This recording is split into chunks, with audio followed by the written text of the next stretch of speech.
Fairy Tale is back, and we start off where we left off with Lucy. And it's not a surprise at all that Caramel, who is currently working for the Water Dragon God, has water dragon powers. She simply fires off a round at Lucy, who dodges, and then goes into her Aquarius star dress. Now, this dress, of course, allows her to breathe underwater, it allows her to move faster underwater, and it gives her water magic. But even with this, she's not on par with Chamomile. I say this because Chamomile dodges her attack easily in the water, and then just nails Lucy. Now, Lucy's able to block it, but still, Chamomile wasn't even a wizard, so she went from being a normal person with no magic to becoming as strong as Lucy, if not a little bit stronger than her. It's kind of absurd just how much power dragons have. Now, I will give Lucy some credit. She's clearly not trying to hurt Chamomile. I mean, for the most part, she's just dodging all of her attacks. She's not really trying to fight back much. But my main point is that the increase in power between a human and a dragon is massive. Lucy then begins to think that maybe they shouldn't have split up, because just destroying the Lacrimals is going to be way more difficult than she actually realized if she has to keep fighting dragon people. That's when we get to see where Natsu ended up. Of course, he decided to go to Igneal's castle.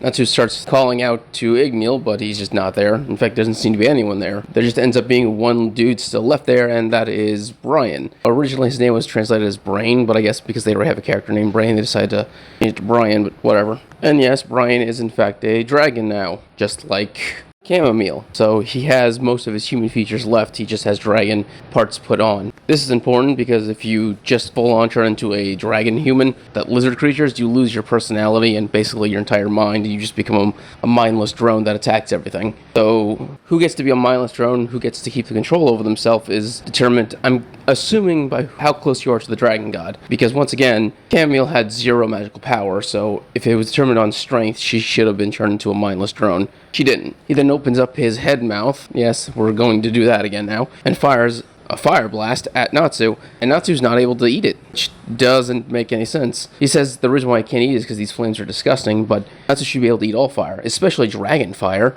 The whole point of being a dragon slayer is that you can consume dragon fire. This way they can fight against dragons. So I'm kind of confused on the fact that Natsu can't eat these flames. That doesn't make sense to me. Either way, Natsu just burns them away with his own flames, which is a standard thing that Natsu does. He just burns fire with fire. We've seen it happen before, so this is not a surprise. Natsu then attacks Brian, and Brian is able to block it. Now, this is a big deal because Natsu was beating up two members of Fire and Flame, and they needed a third one to even the odds. So now that Brian is able to hold his own, proves once again just how powerful a dragon increase is. Of course, Natsu has no real interest in fighting Brian. He wants to fight Ignea, but Brian then explains that he's already gone. In fact, everyone's gone. He's the only one left in the castle. Apparently, Ignea has no real interest in fighting Natsu. His main interest right now is Ferris. Okay, so we see Igneal just flying through the skies, heading straight for Ferris, and he declares that she'd be a good warm-up or test. And basically, what Igneal wants to do is basically kill all the other dragon gods. That's pretty obvious. But before he fights them, he wants to fight Ferris because she has the power of Acnologia, but she doesn't have the full power of Acnologia. So it would kind of like be a bar set to see how much stronger he is than a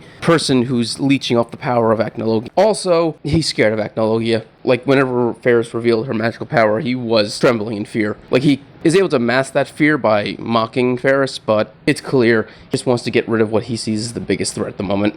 Or at least what could become the biggest threat. Ferris is able to sense Igneal heading straight towards her, and so she orders her demons to go take care of the rest of the dragons and humans, and she will stall Igneal, which means heavily implies that she can't beat him, but she most likely is intending on holding him off long enough for allies to come back. She can then work together with them to take him down. Either that, or she has some kind of dark spell that is able to seal or heavily injure Agnolia, but it takes time to set up. We go back to the Lucy fight, and she summons Cancer. And even though he's a crab, I'll repeat that, he is a crab, he can't breathe underwater. So he immediately then just has to disappear back to the spirit world. What? Stupid. How is Aquarius literally the only one that can breathe underwater? I understand she's a mermaid, but yeah, she's a mermaid, so she can breathe underwater. Why can't a crab? This just means Lucy's basically on her own, and Chamomile doesn't really give her a chance to think of anything. She just starts pounding on her. As Lucy starts to fall deeper and deeper into the ocean, she begins to think of Aquarius and wish she was there to help her. Right before Lucy is straight up just killed,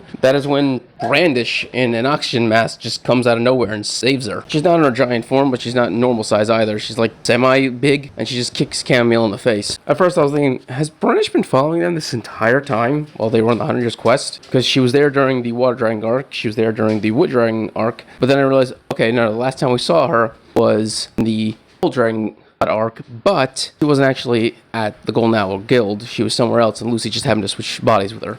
Which means it really has just been coincidence after coincidence. Anyway, now that Lucy has Brandish on her side, the two of them should be able to handle this. If there's anyone who can smash a mountain-sized lacrima, it would be Brandish, who can transform both of them into, well, island-size, if not country-size humans. Seriously, all they would have to do is just get to Brandish's full size and just step on it. It would be that easy. Alright, if you enjoyed this video, subscribe, give a thumbs up so you can enjoy more Fairy Tale and other many things. Thank you, and have a great day.